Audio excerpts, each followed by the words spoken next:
Chennai, India has a democratic setup in which people elect the government through adult franchise. Due to its pluralistic culture, every citizen has been given the right and freedom of religious belief without any kind of interference by the government. The Indian polity is, therefore, known as secular.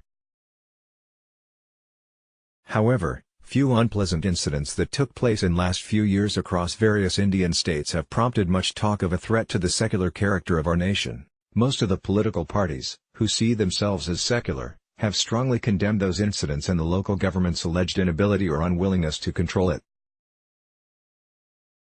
The political blame game has been going on for quite some time in our country, and it is not difficult to see why, because India's constitution declares that the country is a sovereign socialist secular democratic republic.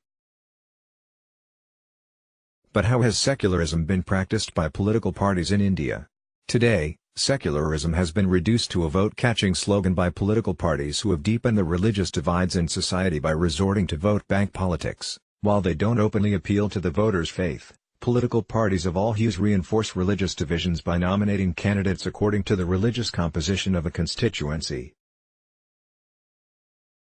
Thus, candidates from minority communities are fielded in constituencies with a sizable minority population, obviously with the expectation that they will get the votes of their community regardless of their individual merit. Such politics further deepens social divides when political parties become hostage to their vote banks and bend over backwards to retain their support. Such concessions made to a vote bank are generally regarded as appeasement, and breed resentment in other communities. One reason such divisive politics succeeds is that our electoral system has been hijacked by vested interests, and the honest citizenry has either been reduced to an ineffectual minority or has opted out of it from sheer disillusionment. In an effective democracy, the elected representative is expected to enjoy the confidence of at least half of the electorate for it to qualify as rule of the majority.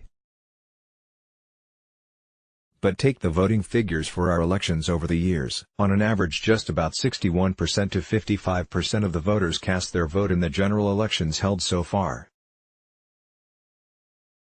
This problem has been compounded by the proliferation of political parties. With numerous candidates contesting from one constituency, a candidate can now get elected with as little as 5% of the votes. Electoral reforms may remedy this situation and safeguard secularism to a certain extent, but they cannot promote the secular spirit among people. That can be achieved only through education and other socio-cultural processes, because secularism is in essence a cultural concept wherein people, while cultivating their religion, have equal respect for other religions. Such an outlook requires moderation, tolerance and compassion. These values cannot be imparted by statutes. They have to be cultivated as a way of life.